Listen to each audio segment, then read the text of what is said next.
This is a story about a world obsessed with stuff. It's a story about a system in crisis. We're trashing the planet, we're trashing each other, and we're not even having fun.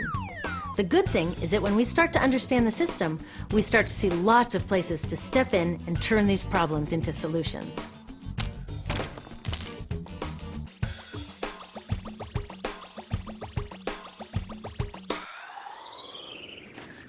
The other day, I couldn't find my computer charger. My computer is my lifeline to my work, my friends, my music.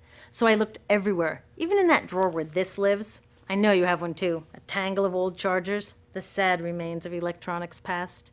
How did I end up with so many of these things? It's not like I'm always after the latest gadget. My old devices broke or became so obsolete I couldn't use them anymore.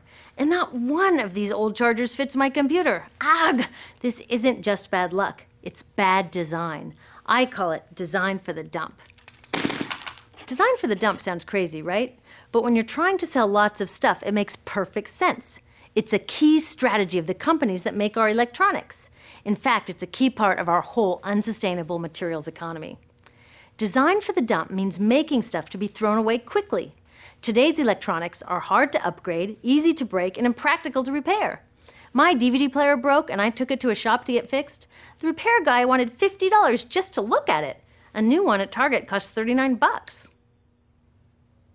In the 1960s, Gordon Moore, the giant brain and semiconductor pioneer, predicted that electronics designers could double processor speed every 18 months. So far, he's been right.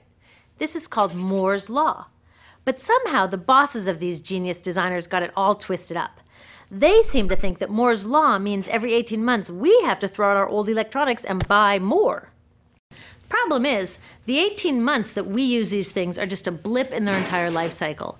And that's where these dump designers aren't just causing a pain in our wallets, they're causing a global toxic emergency. You see, electronics start where most stuff starts, in mines and factories. Many of our gadgets are made from 1,000 different materials, shipped from around the world to assembly plants. There, workers turn them into products using loads of toxic chemicals like PVC, mercury, solvents, and flame retardants. Today, this usually happens in far-off places that are hard to monitor, but it used to happen near my home in Silicon Valley, which, thanks to the electronics industry, is one of the most poisoned communities in the US. IBM's own data revealed that its workers making computer chips had 40% more miscarriages and were significantly more likely to die from blood, brain, and kidney cancer. The same thing is starting to happen all around the world. It turns out the high-tech industry isn't as clean as its image. So, after its toxic trip around the globe, it lands in my hands. I love it for a year or so, and then it starts drifting further from its place of honor on my desk or in my pocket. Maybe it spends a little time in my garage before being tossed out. And that brings us to disposal, which we think of as the end of its life. But really, it's just moved on to become part of the mountains of e-waste we make every year. Remember how these devices were packed with toxic chemicals? Well, there's a simple rule of production. Toxics in, toxics out. Computers, cell phones, TVs, all this stuff is just waiting to release all their toxics when we throw them away. Some of them are slowly releasing this stuff even while we're using them. You know those fat old TVs that people are chucking for high-def flat screens?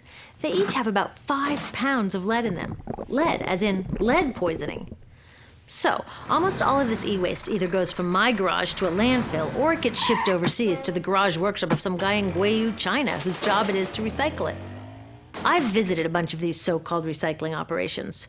Workers without protective gear sit on the ground smashing open electronics to recover the valuable metals inside and chucking or burning the parts that no one will pay them for.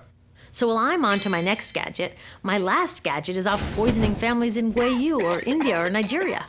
Each year, we make 25 million tons of e-waste, which gets dumped, burned, or recycled. And most recycling is anything but green.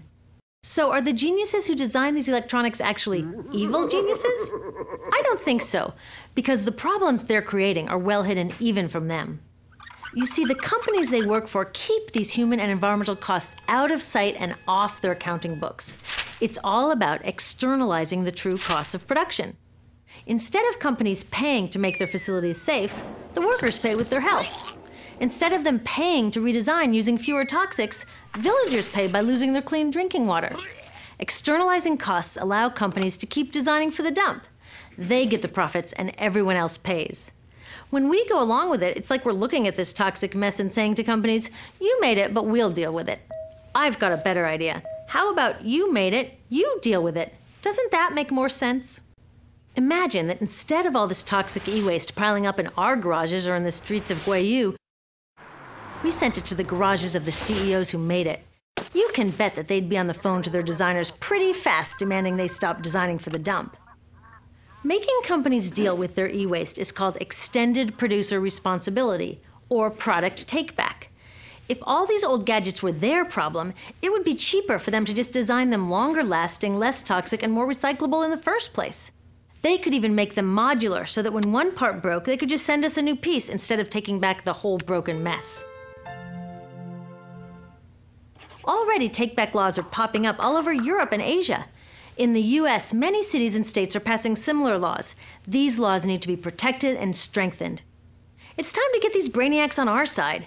With take-back laws and citizen action to demand greener products, we can start a race to the top, where designers compete to make long-lasting, toxic-free products.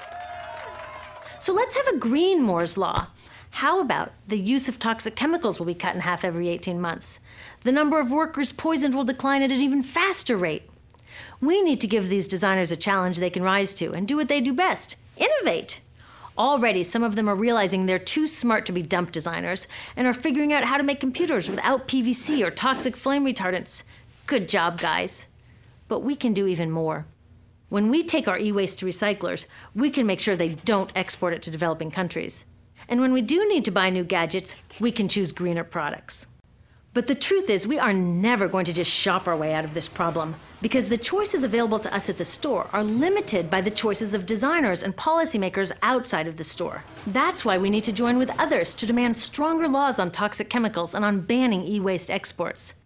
There are billions of people out there who want access to the incredible web of information and entertainment that electronics offer. But it's the access they want, not all the toxic garbage.